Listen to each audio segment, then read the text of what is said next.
Yumnaksage onkivana maningtamna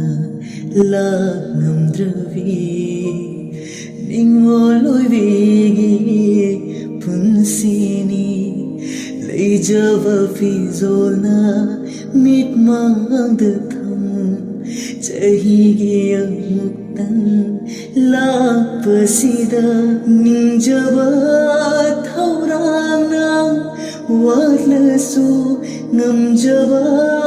kharadam langjaba se sanagilu maini khanduna momo mino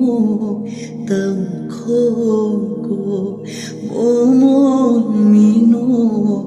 tam khoko kana chadi ahinba kanagi nijanindi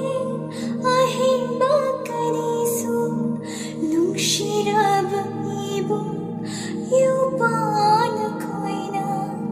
yaifa thujan bibi baduni ningol ei